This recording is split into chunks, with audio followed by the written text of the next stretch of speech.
How's it going, everyone? This is Christian Duke from ProgressiveActivist.com. We are about 5 miles outside of the Standing Rock Reservation. We are joined here at the Water Protectors Camp with BJ and Wilma. How are you guys doing today? Really good. Real fine. Awesome. There's something really powerful going on here.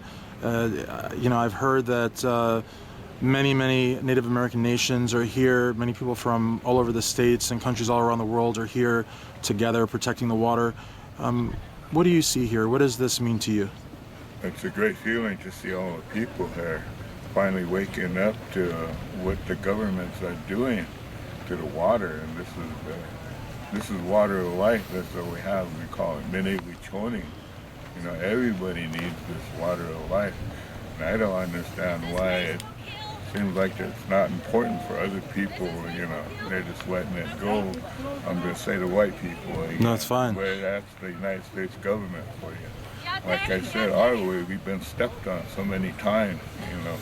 Finally, something's coming together, which is really feels great. Like my father said, well, now they're going to come together, and then they'll listen to something so important to all people, not just the Native people, all people on this earth here. That's very powerful because you said your father had spoken about this 5 years ago. Yeah. That something like this would happen. They'll come together, he said. Why not? He said, when they'll listen to us. He said, when they all come together, he passed away 5 years ago. Sorry.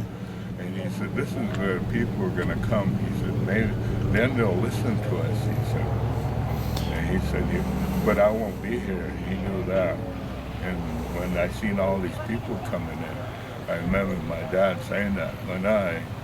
They're here, I said. I remember, and I said a little prayer. Oh, they're here, Dad. This is what you said. They all come together to help get this issue going on the water. It's simple. Why? Why would they want to pollute something? Sure. Something that, if it's polluted, may not ever be the same again. Like you said, there's a lot of stuff under that water, Stuff scientists don't even know about. Once that's all gone, it's going to go down the line and kill little things as it goes up. And it seems like, Wilma, with the Native Americans, something that I really respect is that your culture is very concerned about the future generations and the planet that you're going to leave to them, whereas a lot of corporations just see the short and they just see money and they just see profits and they could care less if their grandchildren are drinking oil. It seems like this is a very important aspect of Native American culture, yes? Yes, it is. In fact, as a former realty specialist with the Bureau of Indian Affairs, I'm very well aware of the right-of-ways. As you are aware, this is the Aboriginal hunting and fishing grounds per treaties that the Lakota people have had. Consequently, where, excuse me, at this time we need to defend our rights by those treaties, as well as the other laws, federal laws that have been passed on behalf of Native Americans throughout the United States. One in particular would be the Preservation Act, which would preserve all the historical sites. Consequently, we're standing on those specific sites here now. As BJ mentioned earlier, this is a significant area, because basically this is where the Mandan as well as the Lakota people here have held their secret sun dances. Absolutely. As well as other historical sites here. And where a lot of it started from, right? This same area, all the tribes from south, they gathered at this area here to talk about things that were coming up on how to do things right. So a lot of this area here, a lot of our people wanted to stay here because of this place. It was peaceful. All tribes came here to straighten things out. And this is where they went and followed Custer from here at this point. And we used to have a big tree down there, cottonwood tree. There was 7 guys could stand there, hold hands around that cottonwood tree. This has been there a long time. They can communicate by holding their hands. So this is one of the sacredest places here that they used to gather. Now it's all people, absolutely, people have come here to do this thing. Absolutely. If I could ask you also, I've studied a little bit about the American Indian movement, and how that came about in Pine Ridge, and how some tribal governments were in the 1960s and 70s. And one of the things that I thought was very powerful about what's going on here in Standing Rock is that the tribal government is on the same page as the water protectors. What does that mean to you as activists protecting the water? It means such a great deal because a lot of our traditional ways have been taken away by again, the white people, and the things that we do that means so much to us is water. We sundance.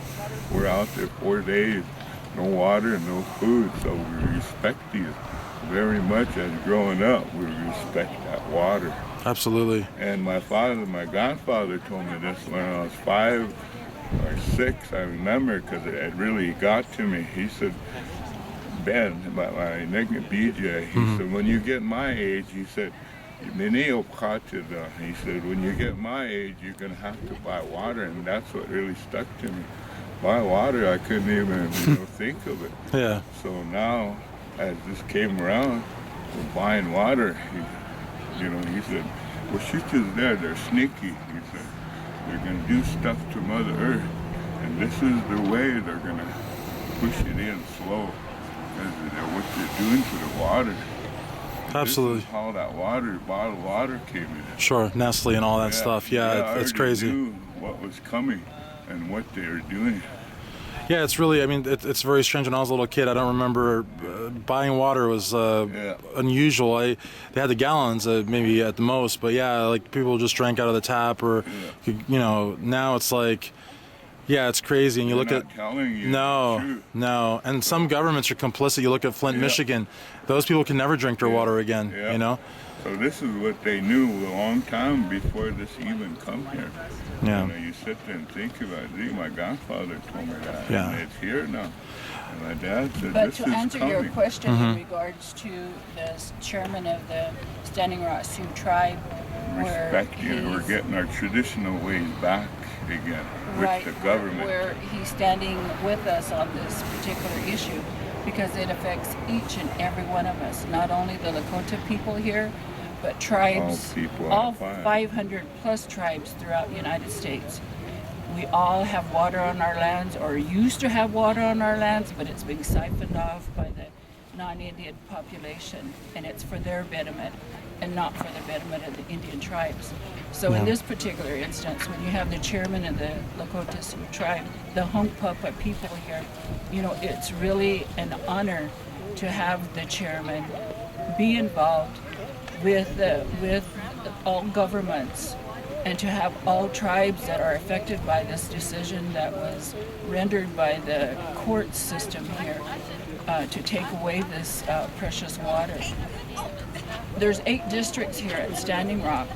All 8 of them, this water is used. It's filtered and pumped throughout the 8 districts. Absolutely. Now, I know that earlier they were going to have this particular pipeline built 13 miles above Bismarck. Bismarck and Mandan. But all of a sudden they said they don't want it up there. So again, it's kind of like being prejudiced, how we see it. They put it down by the reservation. Because we're expendable.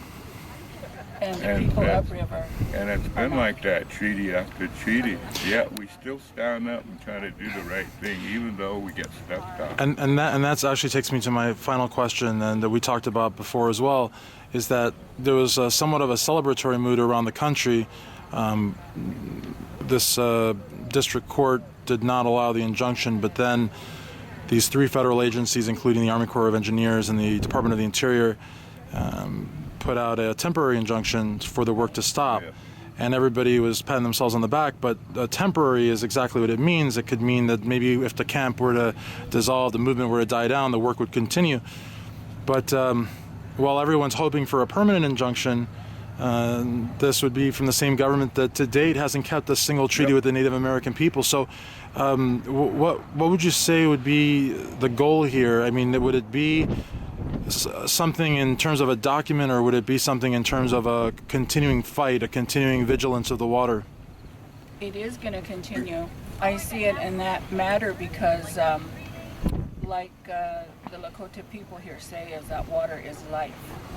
this is how we live. I mean, it's what makes each and every one of us. We come from the mother's womb as children. And so consequently, this is how we breathe, eat, and it is for all tribes. But specifically here, because of the pipeline, it would really be detrimental. And as far as the agencies that are there to, per se, to watch over us, they need to do their jobs. Number one, they really had poor communications on a government-to-government basis with the tribes. And being a treaty tribe, they need to deal with us on a government-to-government basis. Another thing is because the United States, like we have land, but yet they treat us like little kids. You know, they'll say, "Oh, we'll sign this lease for 50 years," but you know, we didn't say no. We don't want that for 50 years. The government's doing that for us on our own land. They don't even treat us like human beings. They treat us like we're little kids. We don't know anything, and it's been like that for. As far as I can remember, the government's been stepping on them. They treat us like we're nothing. And you know, over the years, all the treaties as well as the promises that has been made to the Lakota people here, they haven't followed through on it. Just like when they went and created the Oahe Dam here now. People this is the water there. They said, we'll dam it up. And all these trees, there used to be a lot of trees. This, you know, unreal. It's pretty. We're going to make a dam up there, and you don't have to worry, because a lot of our people lived along the river. We'll build them homes. You won't, all the reservation won't have to worry about electricity. You'll have free electricity. That never come about. Very few people got home. And a lot of our land, I have land down there, yeah. You know, it's underwater. And they weren't compensated for it. So the they Army treat Corps us of like Engineers, little kids. as well as the Bureau of Indian Affairs, where did that money go? Who was compensated? Because it Like certainly these big wasn't power my lines husband's people. going to here, you know, going to our sacred grounds, yeah.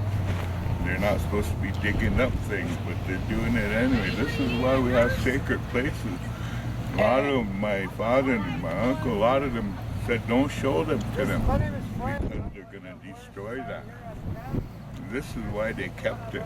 Now they brought it out to show them. And what they do, as soon as they showed them, they came like 12, 11 miles from Highway 6 over here just to push that sacred ground up right there. Yeah. You know, how would they like it if we all went to Bismarck, Mandan, and get bulldozers and bulldoze through their cemetery?